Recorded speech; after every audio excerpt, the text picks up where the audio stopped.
Hi, welcome back to Academic Market Insights. Today we are doing VIX in the 30s, which is a sequel to VIX in the 20s.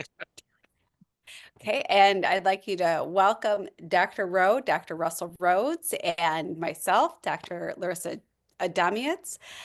We're very excited to be discussing this topic right now because it's so timely for what's happening. We had just done a video on the VIX in the 20s, which we got a lot of response and a lot of feedback from because people are very curious about these incidences that are happening. And now we've had a nice long streak of VIX in the 30s. So with that, Dr. Rowe, I'm going to pass it over to you and take it away. Very exciting. So we're gonna assume that everybody knows a little bit about VIX, how it's calculated, etc. Um, you know, I'm teaching derivatives, undergrad derivatives at Kelly right now, and when VIX got up into the 20s, it coincided when we were talking about implied volatility. So it's really nice. And then it got up into the 30s, and I've gotten follow-on questions. And it's interesting because VIX in the 30s is a little bit uh, it doesn't happen as much as or anything above 30, 30s, 40s, 50s, 60s, 70s, actually 80s. It's got close three or four times in the 80s since the year 2000. But once VIX gets up into the 30s, it does catch a lot of headlines. I know that there's been a lot written about it. One of the things that I like to do when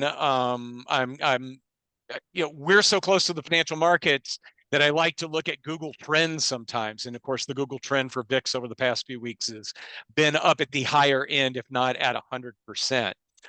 So what I'm going to run through just a historical context, show how kind of rare it is, talk about how we go about interpreting VIX, and maybe why it doesn't make sense to interpret it the way that we do.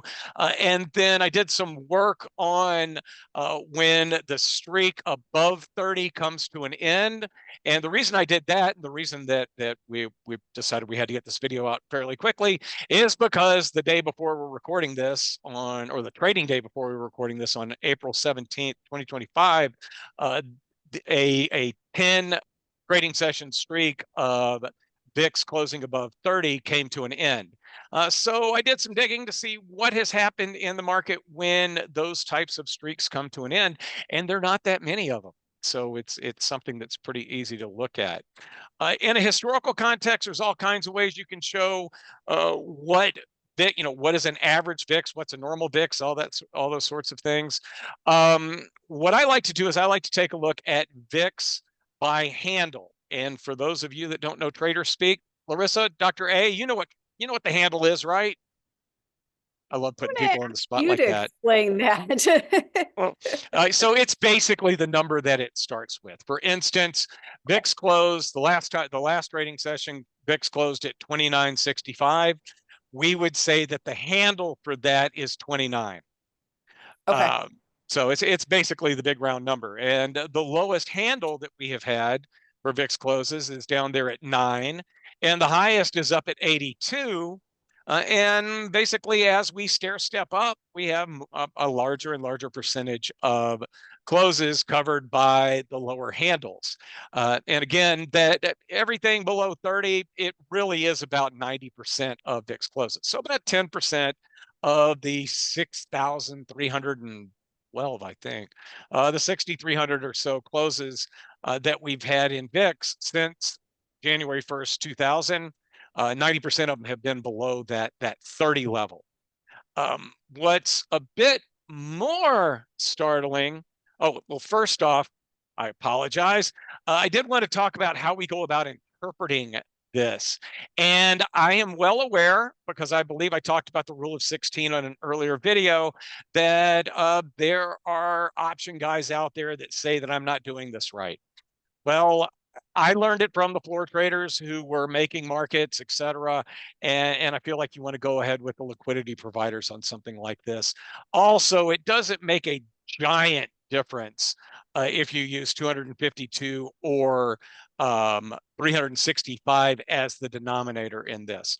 But the way that you can come up with a one-day price projection, and I like 252 because that's about how many trading days there are in a year, is you take an implied volatility measure and you divide it by the square root of 252. And the square root of 252 is very close to 16. So to use some easy math and display this, boom. VIX was around 32 very recently.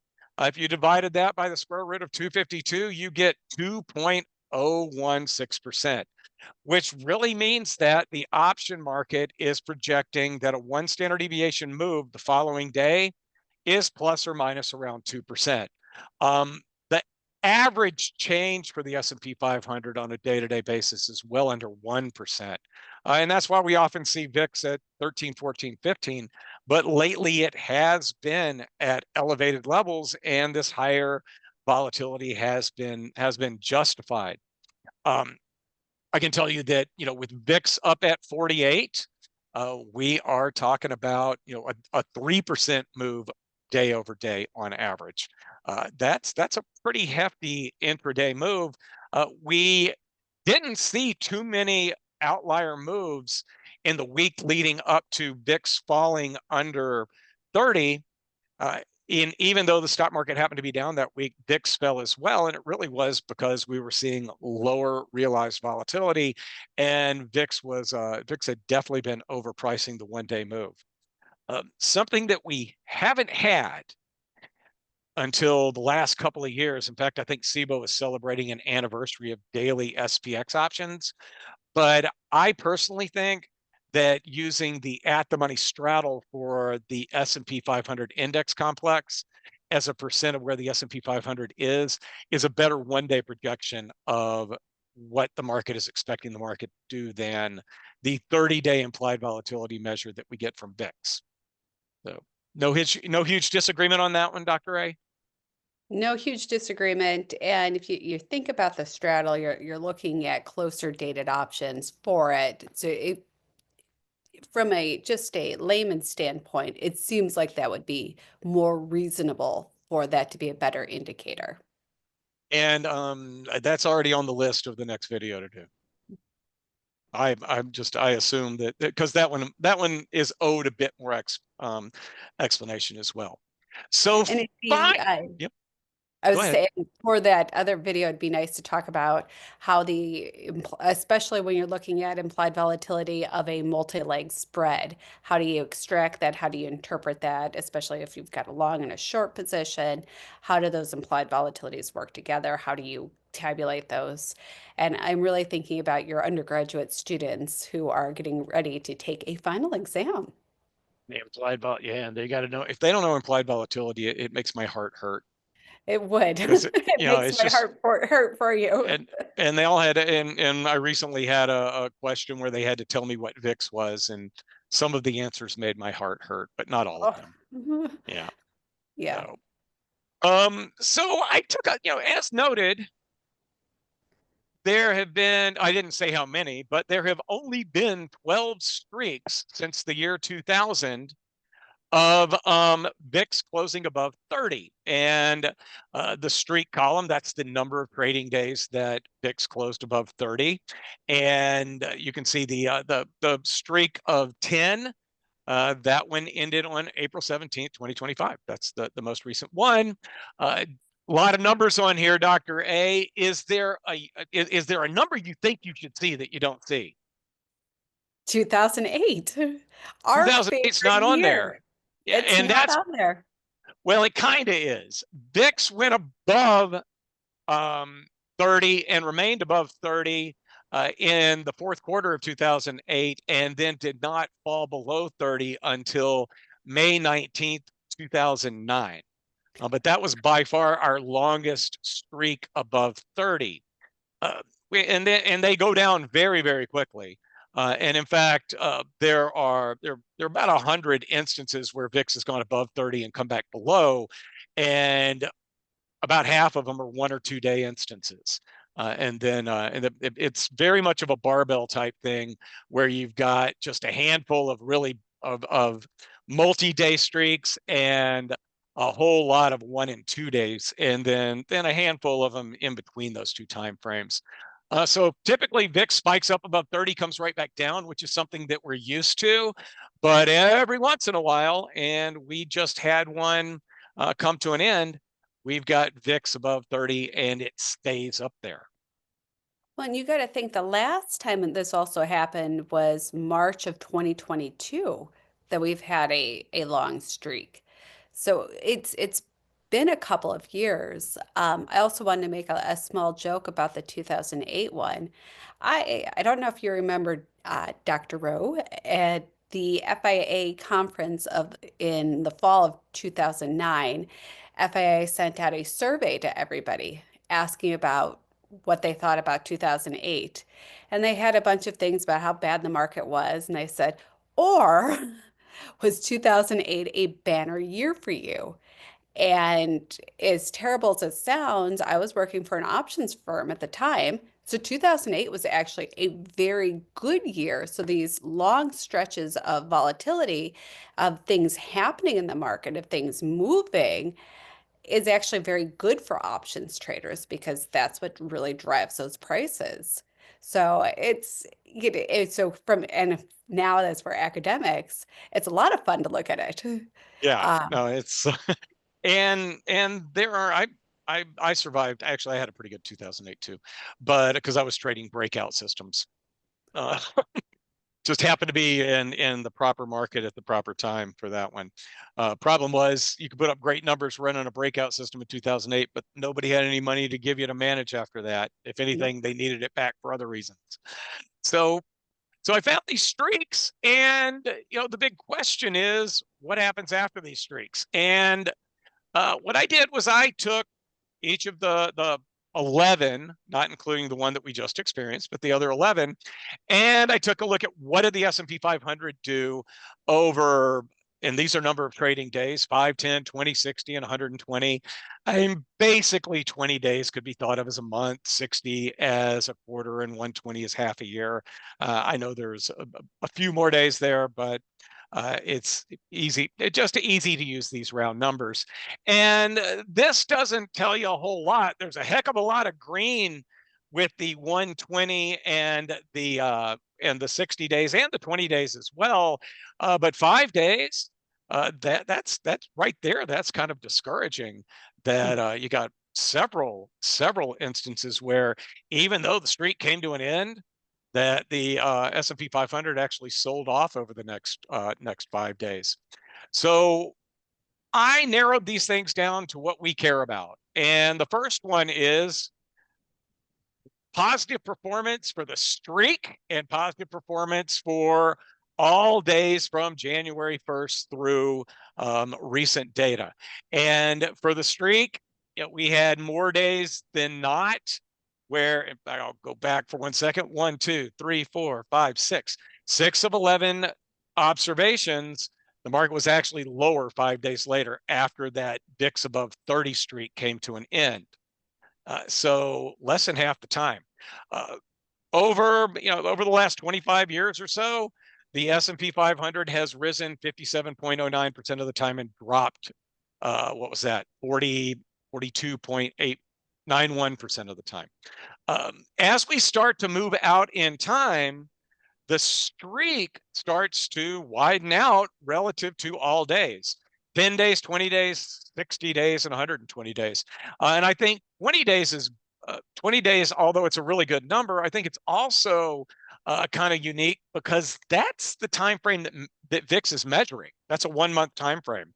So that would the one right there in the middle where on the streak, we've been up 81.82% of the time. I think that's 9 of 11. And all days were up actually less than 2/3 of the time, 62.85% of the time.